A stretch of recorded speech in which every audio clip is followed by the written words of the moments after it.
Back again on the show, we have the lovely Jean Pakop, and she's here today to talk about her political career. Thanks so much for joining me again for Afternoon Tea. Thanks, Diane, and thanks, PNG. So you mentioned last time you were here, you mentioned a bit on the fact that your passion for standing for politics. And you're standing for the 2017 elections, is that correct? Yes, Diane, yeah. I stood for 2012 elections, and I'm standing again for next year, 2017. Thank you for asking me that, and I'm happy to talk about that now, in the hope that I can encourage other women who want to stand for election, but for some reason, they don't want to. And one of the things they ask me is that, your husband is already a governor, and why do you want to go and stand for politics? So I want to tell the nation that our governor now, his decision to stand for election came much later. But for me, this is a childhood dream, and I made the decision in 1977, and I, for one, I don't want to go into grave without, with the childhood dreams, still not implemented yet. So this is something I wanted to do for a long time, and over the years, as I grew up and, went from one school to another, and then to university, then to work and all that, I've always played a leadership role, so I think that's my area, and I believe. And so in 2012, I told the governor that I want to stand for election. We discussed about it, but I went very, very late. Yeah, I went just 1 month before the writs were issued, and with very little resource, and having gone late with ill preparation, no preparation at all, but just a desire to stand for election. I mobilized my family, only my family members who stood, and we did really well.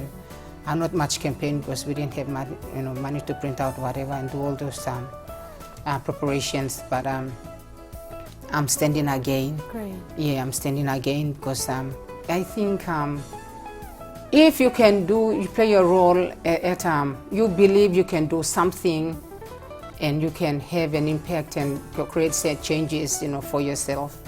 Changes for, good changes, I mean, for yourself, for your family, but especially for the people who have, helped you, and your children, but especially girls. Being married to the governor, how does he support you? I think it takes a very remarkable man, someone who's very secure in themselves, to be able to support his wife, to stand, already being in politics. How can you tell us a bit about your family life and your marriage? I think every man, they don't realize it, but they have in themselves ability to help, somebody to become somebody, yeah.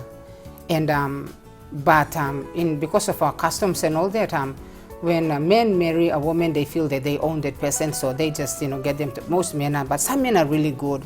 And I happen to marry to some remarkable man. I call him my rare manus guy, who, since we met at the university, we've been partners, of course we were both boyfriend and girlfriend, but we were partners in almost everything, advocacy on environmental issues, on human rights and whatever issues, we've done that together. So over the years, we learned to do things together, and we learned to discuss issues, personal issues and also professional issues in a way that didn't destroy what we were trying to do. So I think that has carried forward. So when I wanted to stand for election, of course, he was shocked.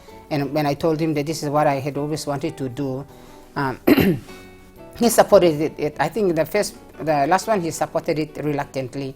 This time, he says that, it's something I want to do. And so he wants to honor that.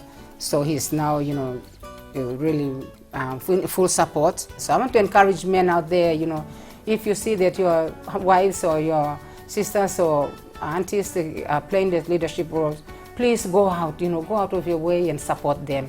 And especially husbands, I want to encourage you. Your wives are your partners, They are your wives, but they are your partners also.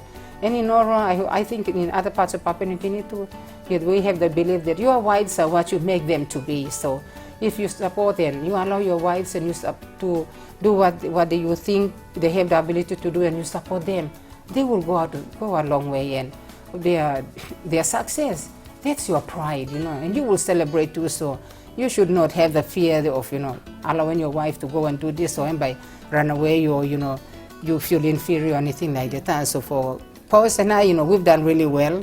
We've done really well and at the professional level, and I hope, you know, we are showing that, you know, other couples can also do the same. Thanks so much for being role models to other Papua New Guineans out there. And I mean, that's all we have time for. I wish we had more so you could talk a bit more. But thanks so much for joining me for Afternoon Tea. All right, Diane. Thank you.